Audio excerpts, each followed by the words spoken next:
दोस्तों इस तस्वीर को देखिए। ये तस्वीर गोरखपुर के हरिशंकर तिवारी का हाता है। जी हाँ, वही हाता जिसको लेकर सपा प्रमुख अखिलेश यादव लगातार भाजपा पर हमलावर हैं। और तो और अखिलेश यादव ने अपने सोशल मीडिया पोस्ट पर लिखा भी है कि हाता किसी को नहीं भाता। ये वही हाता है जहां आलिशान हवेली में कभी उत्तर प्रदेश की सियासत कंट्रोल हुआ करती थी। ये वही हाता है जहां कभी बाहुबलियों का दबदबा हुआ करता था। लेकिन अचानक बीते दिनों 7 अप्रैल की सुबह करीब 6 बजे 6 गाड़ियों में बैठकर ईडी की टीम के दर्जनों अधिकारी हाता पहुंचते हैं। और तो और करीब 6 घंटे की तलाशी के बाद घर से कुछ ऐसी चीजें बरामद होती हैं कि घर से करीब 270 किलोमीटर की दूरी पर बैठे स्वर्गीय हरिशंकर तिवारी के छोटे बेटे और पूर्व विधायक विनय शंकर तिवारी को ईडी की टीम गिरफ्तार कर लेती है। इस घटना के बाद पूरे उत्तर प्रदेश की सियासत भी गर्म हो जाती है। कहा जाता है कि प्रदेश की सियासत गर्म होने के पीछे 2 कारण हैं। पहला, विनय शंकर तिवारी एक पूर्व विधायक और ब्राह्मणों का मसीहा माने जाने वाले हरिशंकर तिवारी के लड़के हैं। और दूसरा, विनय शंकर तिवारी समाजवादी पार्टी से राजनीति में हैं और समाजवादी पार्टी में राष्ट्रीय सचिव की भूमिका में हैं। यही कारण है कि जैसे ही विनय शंकर तिवारी की गिरफ्तारी होती है, पूरे सोशल मीडिया और न्यूज गलियारों में सीएम योगी और हरिशंकर तिवारी की दुश्मनी का कथित कहानी और किस्सा चर्चा में आने लगता है। ऐसे में क्या है इस दुश्मनी की कहानी? चलिए इन सभी घटनाओं को विस्तार से जानते हैं। लेकिन उससे पहले नमस्कार दोस्तों, मेरा नाम शिखा है और आज चर्चा योगी आदित्यनाथ और हरिशंकर तिवारी की दुश्मनी की। दोस्तों, पूर्वांचल के बाहुबली पंडित हरिशंकर तिवारी की हनक एक समय में पूर्वांचल ही नहीं, उत्तर प्रदेश और बिहार में जबरदस्त हुआ करती थी। उस समय हरिशंकर तिवारी की खबरें बीबीसी लंदन में प्रकाशित हुआ करती थी, जिसके कारण कुछ लोग तो उन्हें बीबीसी लंदन भी कहते थे। इस समय तक हरिशंकर तिवारी सियासत से लेकर ठेकेदारी तक साध चुके थे। उस समय हरिशंकर तिवारी और उनके परिवार की चर्चा आम बात थी। लेकिन जब से ईडी ने विनय शंकर तिवारी को गिरफ्तार किया है, तब से एक बार फिर तिवारी परिवार पूरे उत्तर प्रदेश में सुर्खियों में आ गया है।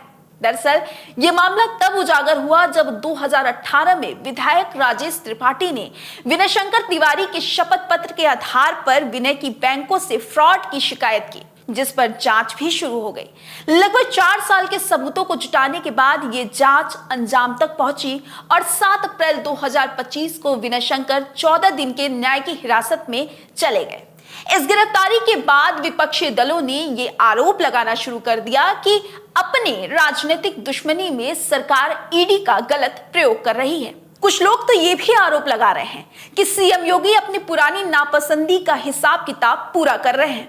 अब आपके मन में ये सवाल आ रहा होगा कि आखिर योगी आदित्यनाथ और तिवारी परिवार की नापसंदी, या जिसे कुछ लोग दुश्मनी भी कहते हैं, उसकी चर्चा इतना शोर क्यों कर रही है? दरअसल ये पूरा खेल हमेशा से ठाकुर बनाम पंडित का माना जाता रहा है। कहा जाता है कि 19 के दशक में बाहुबली और पूर्व मंत्री हरिशंकर तिवारी का उत्तर प्रदेश में इतना दबदबा हुआ करता था कि हर मंत्री और मुख्यमंत्री हरिशंकर तिवारी के आगे हाथ जोड़ लेता था। लेकिन समय बदला, परिस्थितियां बदली और जो नहीं बदला वो ठाकुर बनाम ब्राह्मण। कहा जाता है कि हरिशंकर तिवारी और योगी आदित्यनाथ दोनों ने कभी भी राजनीतिक और सार्वजनिक जीवन में साथ नहीं दिखाई दिए।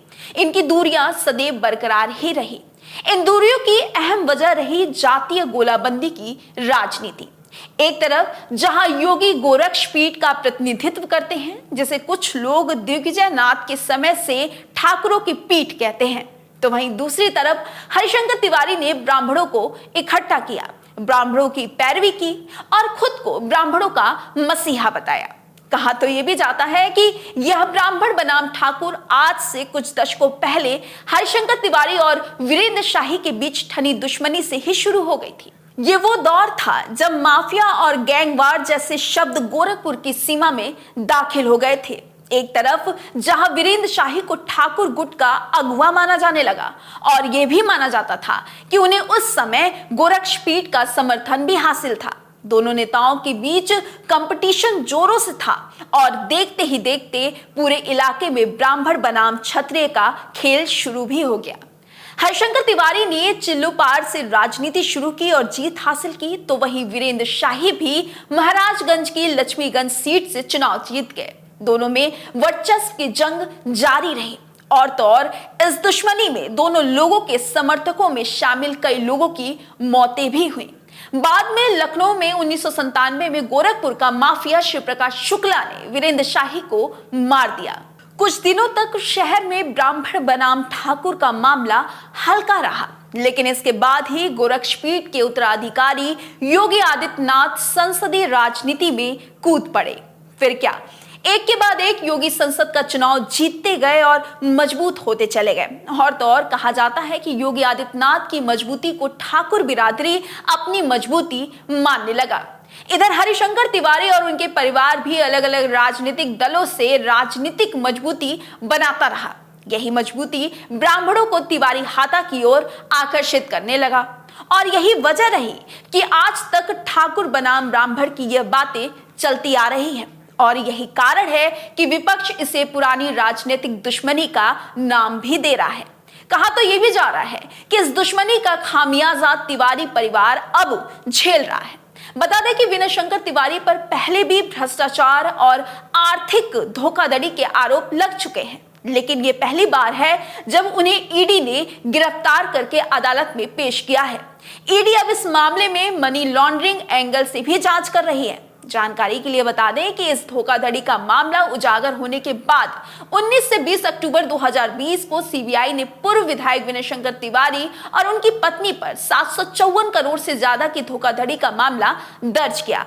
4 साल से जांच में जुटी सीबीआई ने इस मामले में जो तथ्य पेश किए थे उसमें कहा था कि बैंक ऑफ इंडिया की तरफ से शिकायत दर्ज कराई गई है कि गंगोत्री इंटरप्राइजेस लिमिटेड के अधिकारियों ने बैंक को 754 करोड़ का नुकसान पहुंचाया है।